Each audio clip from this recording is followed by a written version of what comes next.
The International Public Art Festival is a festival that happens once a year. It's hosted in the streets of Salt River. And what it is an art festival with a collective of artists which come from both international and local communities, and they paint the streets of Salt River. Salt River is a charming suburb that was once the industrial epicenter of Cape Town, thanks to its close proximity to the heart of the city. Over the decades, it has gone through highs and lows, which have left it with plenty of character and a story to tell. The apartheid regime left its mark on the country, and areas like Salt River are integral to keeping the lessons learnt alive in the minds and hearts of fellow South Africans. Today, the Western Cape suburb of Salt River is occupied mainly by different people from different parts of the world. It has evolved into a very diverse community and is notorious for its strong religious practice. It is brimming with schools, shops, businesses and homes, and has a tangible vibe as locals and visitors bustle in the streets and go about their daily routines. This multifaceted area truly gives visitors a taste of the people of the mother city, their hospitality, culture and way of life. It is situated close to Woodstock Observatory and the City Bar, and one main attraction to look out for is the colorful streets that are full of life, and this is the result of the International Public Arts Festival.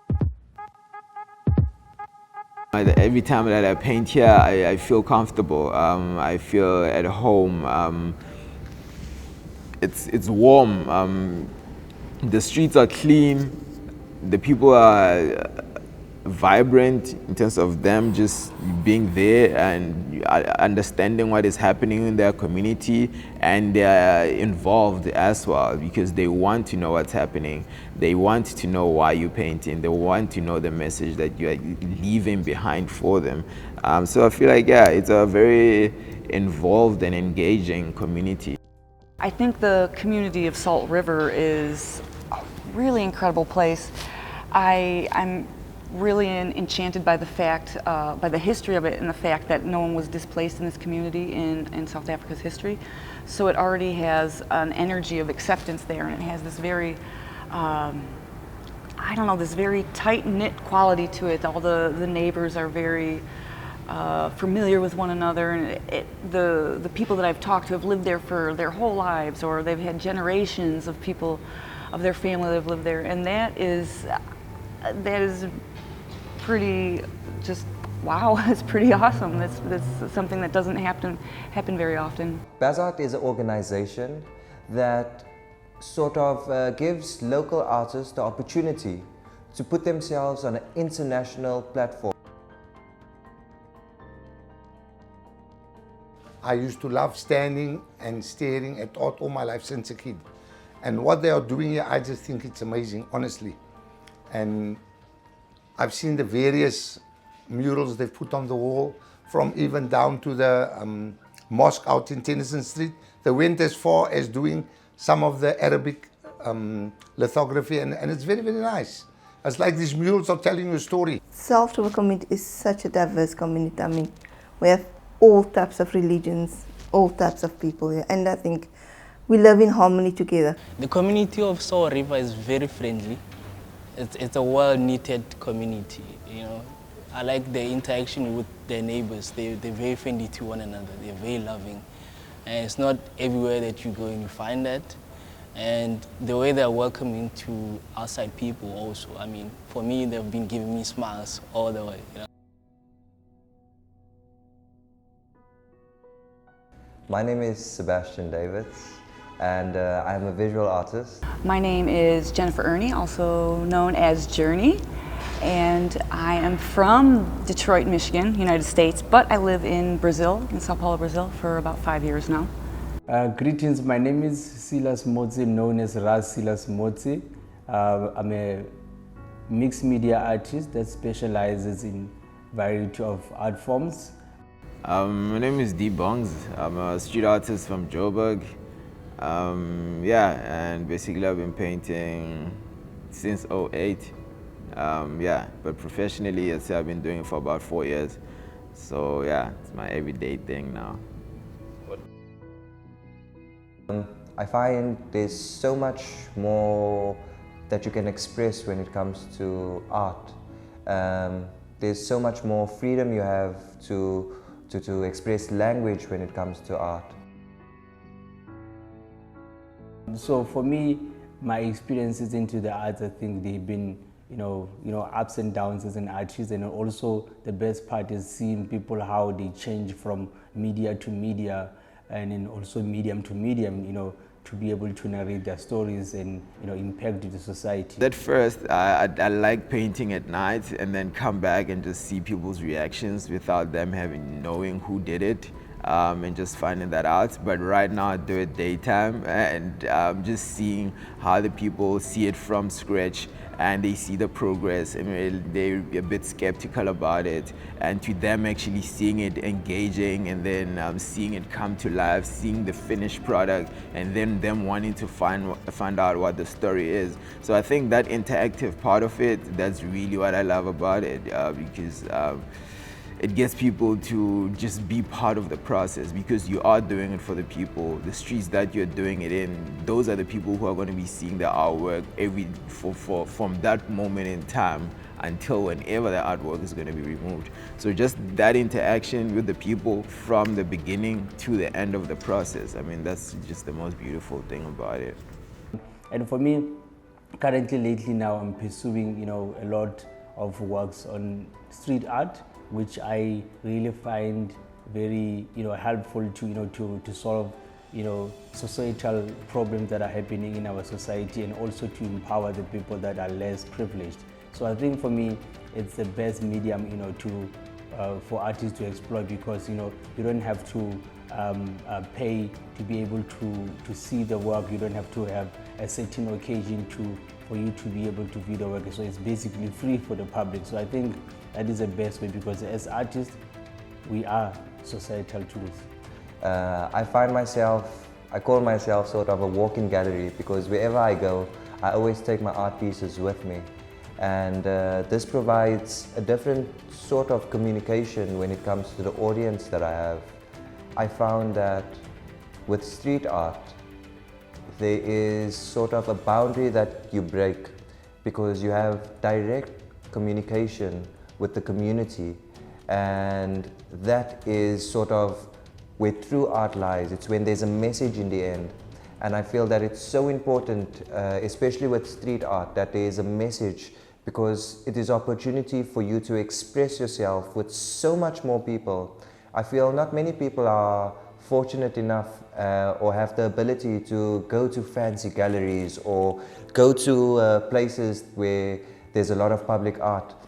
And once we sort of put this art in the street, once we can have kids on their way to school looking at a motivational piece, I feel that is where the true power is. That is where there's true change.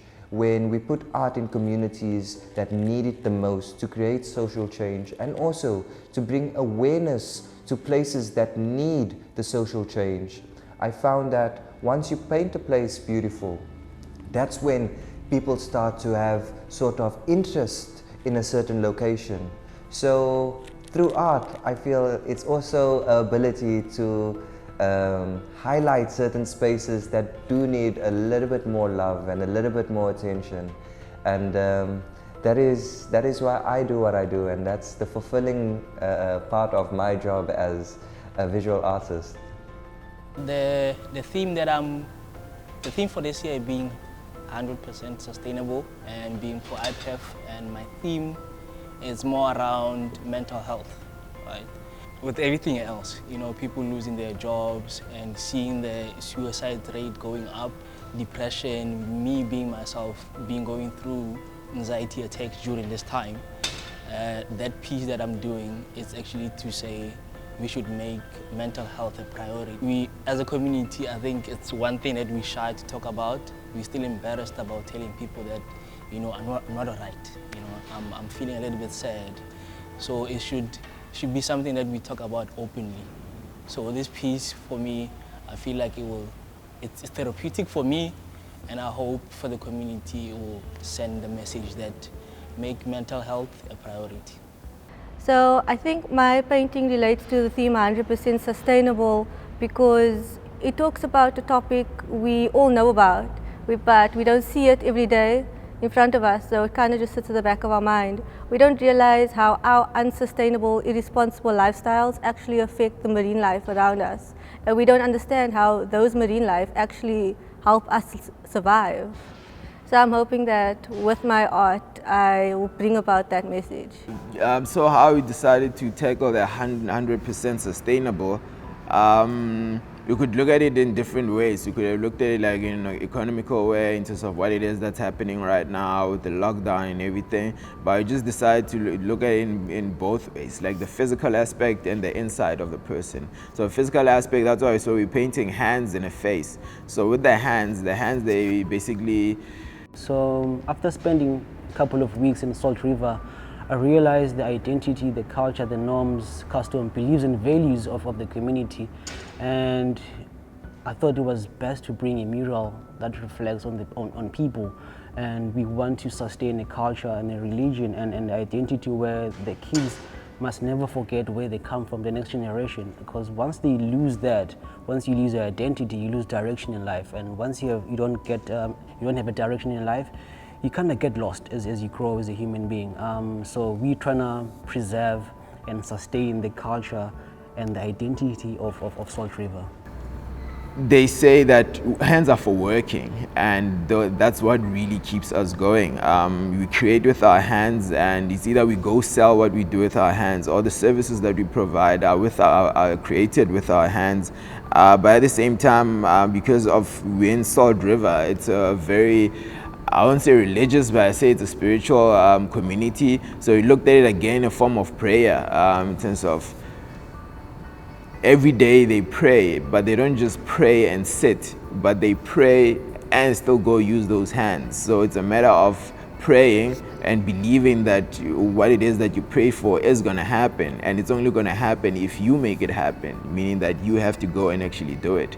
And the face is there to just symbolize hope, and that there is something coming. If you're in dark times right now, light is coming. You know, it's all about you believing that it's coming, and you just making sure that you are ready for it by just being, how do I say this? Like being calm and resting and knowing that dark times are not forever, you know. There's seasons in life. That's why we have spring and summer and all of that, because life keeps on changing. Sometimes you reap, sometimes you need to plant the seed, you know. It's all just like that. And just, yeah, we were just basically trying to plant the seed of hope into the whole community. And also to say, we're painting a lady, also to say to the old generation that understand that life is going on, you know. The kids that are coming right now, because times are changing, they're gonna want to do their own things. So it's up to us as the kids right now to listen to the elders in terms of what the basics are, but also for the elders to listen to the kids in terms of where times are moving. I did a mural that was, you know, talking about sustainability. And sustainability, the way I spoken about it was from an angle of, you know, having to understand and acknowledging, you know, the knowledge from our elders, you know, the kind of teachings that they're giving us. So for me, I chose a grandmother in the streets of Salt River, and then found also a baby that I can use as my content of work, and then I drew that on the wall.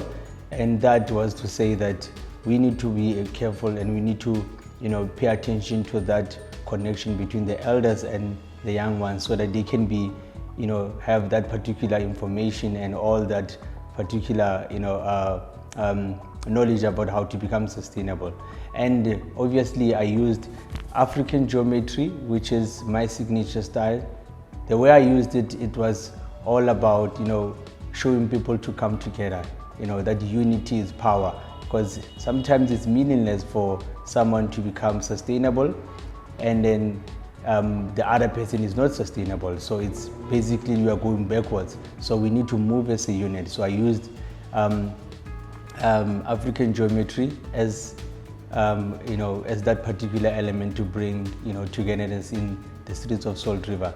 The factors that contribute negativity to sustainability, I think urbanization, population growth, I think those ones are the big ones, global, right? And I feel like the one that population is the big one. Population is the big one. And also socially, I think that's what we need to talk to. Regarding how the approach that we took, what I think that is impacting negatively, it's definitely the news. It's definitely the pandemic. You know, people are not able to sustain their livelihoods anymore. People are not able to be in good vibes and good moods anymore because they have to think about what's coming next. They have to think about how they're gonna put the next plate of food on the table, you know. They have to think about all of that. When are the kids going to school? Are the kids gonna be able to have a future after this? Are the kids gonna go to varsity after they finish high school? So it's all of those factors, and they get the community to somewhat be in a bad state because others are so hungry. Now they're going and taking what is not theirs, and they're affecting other people. You know, so it's just, yeah, it's a roller coaster effect, and it's snowballing into a whole lot of negativity, which, yeah, we're trying to steer into a positive direction and say that, yeah, just take this energy and just transfer it into a way that will be beneficial for both mind, body, and spirit. Street art has a huge power to uplift communities, because I, for myself, from Soweto, and coming here and seeing these kids and engaging with them as well, they have dreams as well. And I myself was at that age where I wanted to be someone. I wanted to be seen and recognized and belong in a professional platform. And the street art and the murals that we bring out here, I think they will inspire more kids, regardless of the situation, what we're going through now. The street art will definitely make people realize their dreams, their goals. Because once you see something that connects with you, it touches you, it reminds you of what you really want to do in life, what's your purpose in life as well. I must be honest, in the beginning, I didn't like street. I just thought it's a lot of graffiti. Maybe it's going to drop the value of the house. It's going to let the area look ghetto-ish. And so, but what I've seen when I was driving in the area, walking around, very impressive. It not at all what I originally thought. Literally, whoever passes there looks, smiles. And that's what we want to leave here. We want to leave a piece, a mural that touches people, that moves people, and that creates a lot of dialogue in terms of sustainability and keeping the identity of the community going and growing and not dying. And I myself, as an individual, I love this idea because to me, first of all, it's motivating for the youth. It should be an inspiration for the youth. And most of all, like I said, I've spoken to some of the artists one-on-one, and to think this is what they're doing, not from a tablet or it's from their heart onto this wall.